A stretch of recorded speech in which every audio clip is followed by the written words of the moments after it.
Hello, I'm Sokaktaki Zeka. Let's talk about fire. Not metaphorical fire. Not political fire. Real devastating ash in your lungs kind of fire. Because once again, California is burning.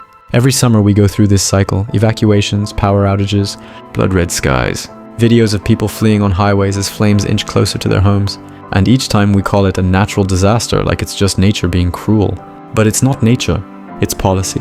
It's decades of short-sighted decisions, climate neglect, and a refusal to adapt. This year alone, California has seen thousands of acres go up in flames. Again, the smoke is choking neighboring states. The heat waves are stronger. The forests are drier. The rain, when it comes, arrives too late or too violently. And yet we're still debating whether this is a climate crisis or just bad luck. Let's be clear. This isn't bad luck. This is engineered neglect. According to Cal Fire, the number of wildfires in California has increased by over 30% in the past decade. But here's the kicker. Many of these fires are now faster, hotter and more destructive than ever before. Why? Because our ecosystems are unprepared for the speed of climate change. Because fuel, dried trees, unmanaged brush, poor forest planning is piling up like a loaded gun. And yet, every election cycle, we hear politicians talk about resilience and mitigation. Great words, but do we ever see a long-term budget for fire-resistant infrastructure? Do we ever see the billions needed for indigenous-style forest management? For updating the power grid? For controlled burns? Not really. Instead, we throw money at the aftermath. We fund disaster relief after homes are gone. We declare states of emergency after the skies turn orange. It's like fixing a leaky roof after the whole ceiling collapses. Here's what nobody wants to say out loud. California isn't adapting. It's coping. There's a difference. Adapting would mean accepting that fire season is no longer seasonal. It's year-round. It would mean relocating vulnerable communities, updating zoning laws, redesigning urban edges. It would mean planning before the fire comes. But coping is just hoping the next one isn't as bad. Now, let's talk politics, because this isn't just about trees and temperature. It's about priorities. It's about who gets protected and who gets ignored.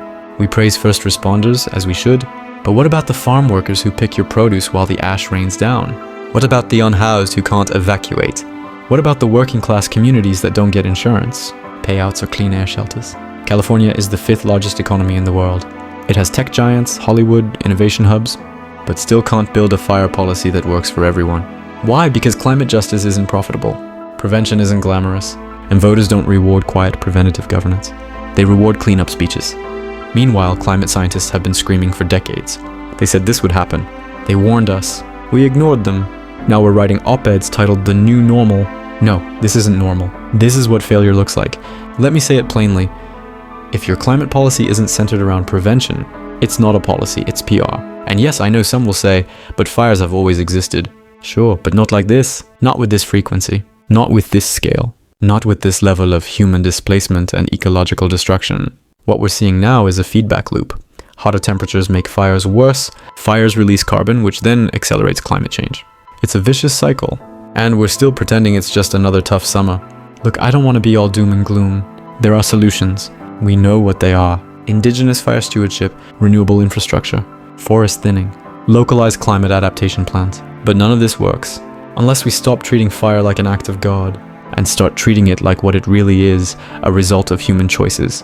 Because if we don't change, we'll lose more than homes. We'll lose trust in governance, in science, in each other. And no fire engine can save that. I'm Sokaktaki Zeka.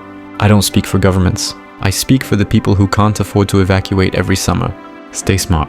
Stay human. See you next time.